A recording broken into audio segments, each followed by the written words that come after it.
Hi Taurus! Kamusta? Welcome back to Pinay Angel Tarot. This is your December kapalaran para sa mga Taurus. General love reading, kaya maaaring mag-resonate o hindi. Pero pag nag-resonate, comment ko para alam ko. Kumusta kayo guys? Comment present para alam kong nanonood kayo. So tingnan natin ang energies connected sa iyo ngayon for your December.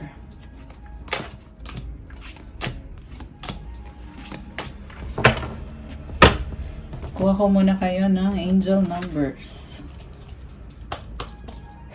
Angel numbers for Taurus. We have 444, protection. This is your time to take confidence in all that you pursue. The divine universe is working through you and protecting you. Time has come to allow all the doors of opportunity to welcome you with open arms. Oh my gosh. So be confident kasi nagbubukas na mga pintuan ng opportunity para sa'yo. And ito yung mga opportunity na hinintay mo at ngayon available na para sa'yo. You are also spiritually protected. Be confident. Affirmation, I feel the loving care of the divine protecting me. I allow myself to pursue growth and opportunity.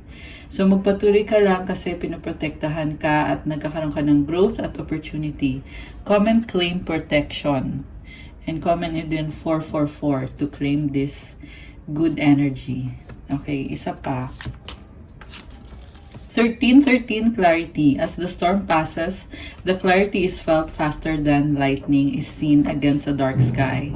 The divine is reminding you that clarity is readily available. All you have to do is ask. You have weathered the storm and now the sky is clearing. So, ang daming mga nangyari dito na may mga problems. Pero ngayon, naaalis na yung mga problems na yan. Nagkakaroon ka na ng clarity. Affirmation, loving energy surrounds me. And I trust that the clarity I feel is the answer I need. So, comment, claim loving energy. This is so nice. Naliliwanagan ka ngayon, Taurus. Okay, last one. Angel number for Taurus. 1010, growth. Spiritual awareness is opening you to all that you are ready to see. Your destiny is being fulfilled. Keep your intentions pure with your eyes looking ahead, and you will continue to increase the growth that is here. Affirmation, the more I invest awareness in my growth, the closer I continuously become to the outcomes I am seeking. Nagkakaroon ka ng spiritual awareness. At ito yung awareness na hindi minamadali. Unti-unti lang tong nangyayari ngayon. Nag-improve ka, naayos mo na yung sarili mo unti-unti. Make sure lang na pure yung intention mo. And keep going. Kasi nalalapit ka na sa mga pinapangarap mo. Or ma-achieve mo na yung mga pinapangarap mo. Okay, so nice. So, tingnan natin ngayon yung mga energies from the tarot. Overall energy is, oh my gosh, 3 of Swords. Merong problem. Pero sinasabi dito, temporary lang yan. Huwag mag-alala, Taurus. I feel like this is, magdadala ng changes to para sa'yo. Medyo challenging. Pero, this is something na hindi mo makontrol eh. So, ikalma mo lang yung sarili mo. Okay? Kalma mo yung isip mo. 6 of Swords. There is optimism. Okay? Something na tinalikuran mo na tong sitwasyon na to. Okay? So, we have here 9 of Wands, 9 of Cups, 7 of Pentacles, the Justice card, and the 10 of Cups. So, merong situation na sobrang challenging sa'yo, pero kinaya mo eh. Maaaring connected to sa work, stability, finances. Okay. Pinaglaban mo yung sarili mo. When it comes to love naman, merong kaditong person na nasaktan ka paulit-ulit ilang beses at hindi ka na-fulfill dito eh. Kaya nagdesisyon ka na piliin yung sarili mo. Kahit na nag-invest ka sa taong yan, pinaghirapan mo yan, Pero, pinili mong iwanan siya. Okay? Inuna mo yung sarili mo. 10 of Cups. Kasi, na-realize mo na mas magiging masaya ka pag inuna mo yung sarili mo. Justice. Yung iba naman sa inyo guys, married na kayo or kasal na kayo sa taong to. Kaya, pakiramdam mo ay kailangan mong ipaglaban yung relationship nyo or yung connection nyo. Kasi responsibilidad mo to. And, nahirapan kang ipaglaban yung sarili mo, pero sa huli, nagawa mo rin. Okay, tingnan natin yung ibang cards. 3 of Rods, 8 of Rods, 10 of Swords, 6 of Rods, and the Ace of Cups.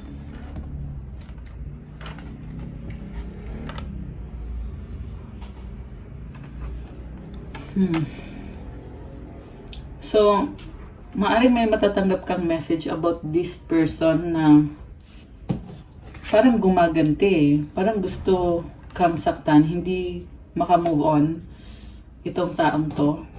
At gusto niyang lamangan ka. And then, parang gusto lang niya ma-feel na may control siya. This is someone na very fiery and passionate. Baka may kadikang fire sign, Aries, Leo, Sagittarius. Meron ding air sign, Gemini, Libra, Aquarius, water sign, Cancer, Pisces, Scorpio. Although this can be any sign. May konting water sign din. Yeah, lahat naman nandito. Merong Libra energy. May konting earth sign, Capricorn, Taurus, Virgo. So, itong person na to, parang bigla ka na lang guguluhin. Yun yung nakikita ko dito, guys. So, siguro, you have to defend yourself. Parang feeling mo, nagiging vulnerable ka. But you know what? Kaya ito nangyayari kasi nakikita niya sa'yo that you are strong. You are someone who can take care of yourself kahit wala itong other person na to. So, huwag kang matakot, Taurus. Naiinggit. Yes, yun yung narinig ko. Naiinggit tong taong to sa mga achievement mo, the way you defend yourself, kung paano mo pinaglaban yung sarili mo. May nakita kong pag-uusap dito na magkakaibang panig or both sides merong sariling opinion, may kanya-kanyang opinion. And ikaw pa rin yung panalo dito eh. For some of you, this is connected sa family. May family matters. Okay, so mag-clarify tayo, guys. So, sino tong kadil ni Taurus? Tingnan natin. Sino tong kadil ni Taurus ngayon? 5 of Rods. Maraming tao. Conflict. Competition.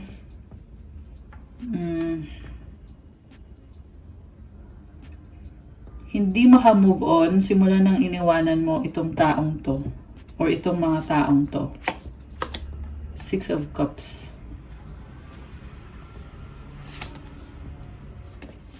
Ace of Pentacles.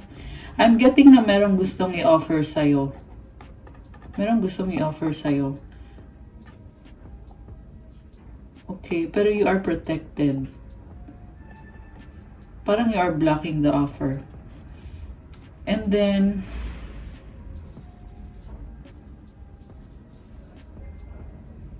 someone na clingy, nagkikling sa'yo.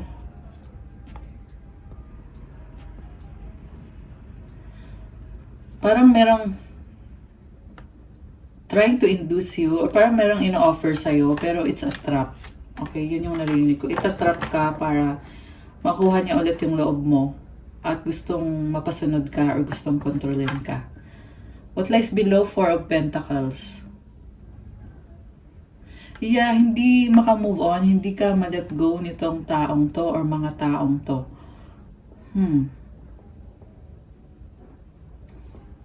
So, I see someone na simula ng tinalikuran mo ay talagang hindi ka pa rin maalis sa isip nitong taong to na si stress at gumagawa pa ng paraan para lang magstay ka. Kasi kailangan ka for the money or nagdadala ka ng stability sa kanya. Okay.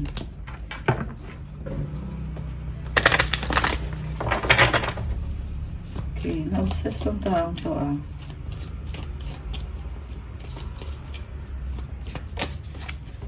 The Devil. Okay.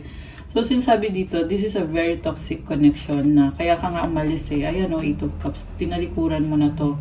For a long time, nag-invest ka, binigay mo yung best mo, pero nadidrain ka dito. Parang, ayun, andun yung feeling mo na naubos yung energy mo eh. So anyway, ang nakita ko kasi nakaalis ka na eh, pero pilit ka pa rin na hinuhold or hinihila pabalik. So, tinatakpan ko guys kasi hindi maganda yung energy.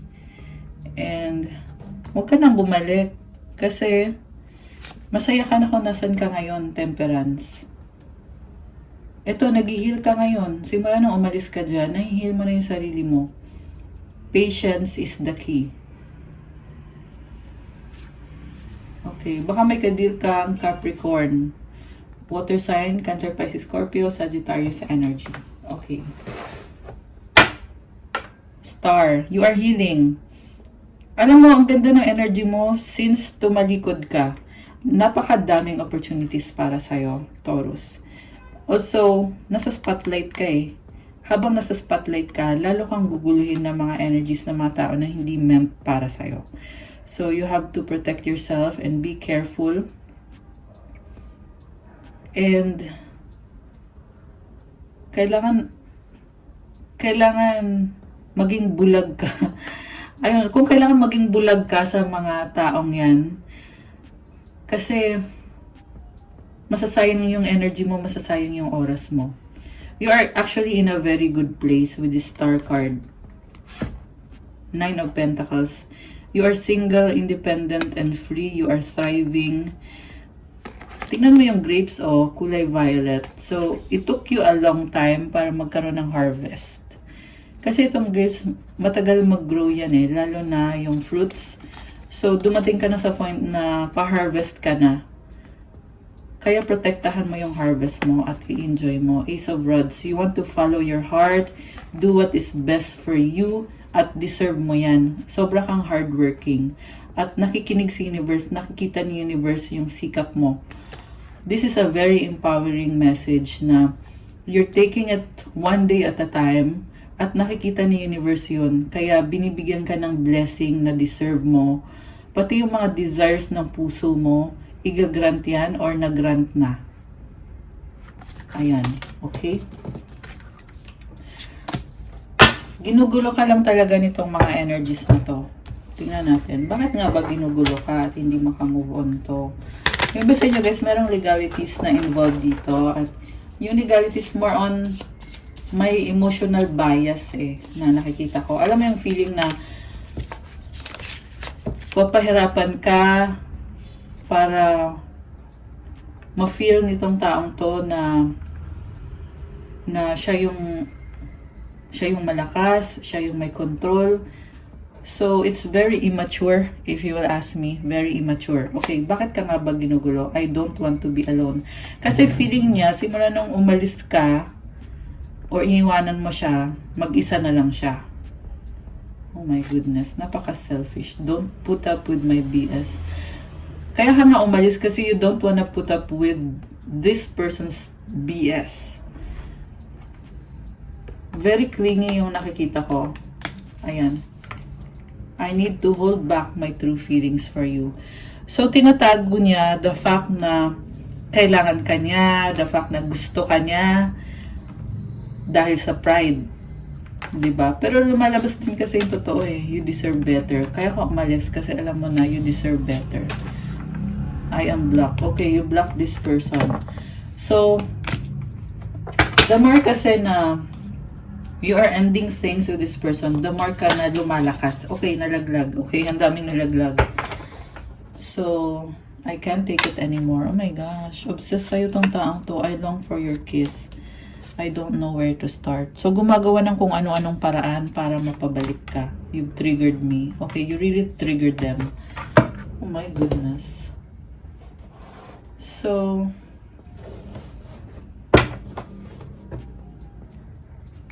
anong outcome dito? Tingnan natin ha. Alam mo, this is just someone latching on you. Ang advice ko lang is keep going sa path mo. Actually, sa totoo lang, alam mo na eh. Alam mo na kung ano dapat mong gawin. So, this is just to tell you or to let you know na you have the power, you are strong. And temporary lang tong mga binibigay sa'yo na sakit ng ulo or stress. It's temporary. So, you also have to take time to slow down. Siguro, appreciate mo kung ano na yung narating mo, Taurus. Kasi, yeah, I'm seeing the dragon. So, you have to slay the dragon. Okay? And, may nakita akong good things coming your way. Kaya pumasok yung dragon. Tinatry niya kasi i-block yung mga good things na paparating. Once you slay the dragon, bubuhos na yung blessings. So, take it easy. And keep going. Judgment. Strength. Malalampasan mo to. Okay? Kung ano man itong mga sinasabi sa'yo, you are strong. Page of Swords. Actually, sa totoo lang, parang wala lang to sa'yo eh. Kasi alam mo na, once na naalis na to sa sistema mo, tapos na. 'Di ba? You're done. May mga, kumbaga, finishing touches lang to. Okay? And then the outcome, 8 of Pentacles, Knight of Cups, 5 of Pentacles. So, you're patiently working on yourself for your own happiness. And huwag kang panghinaan ng loob. Kung ano yung nawala sa'yo, you are slowly building it back up. Okay? Tingnan natin. Actually, meron ng star card kanina eh. So, this is, for me, this is already a wish granted. Pero still, tingnan natin guys. Tingnan natin. Makukuha ba ni Taurus yung tinatry niyang abutin? The Moon. Okay, medyo blurred pa ngayon at ang advice sa'yo dito is work alone or focus. 17 angel numbers na sa clock ngayon. Okay. Focus and work alone. Hierophant, this is you. Higher level ka na. So, yung inalisan mo, sabihin natin na sa level 4 ka pa lang nung time na yon. Ngayon, level 5 ka na at paangat ka pa. You have the keys. You know how to work things out. Nakikita ko you are very, nagko-compromise ka eh. And the universe is helping you para umangat ka lalo. Okay? You have to be alone for a while and independent. Kaya mo yan. Okay? Ikaw to eh, you are in your power. Anong advice galing sa angels mo?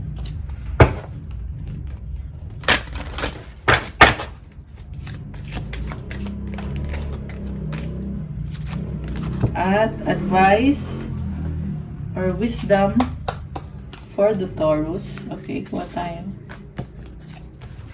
We have new beginning. Sabi ko na eh.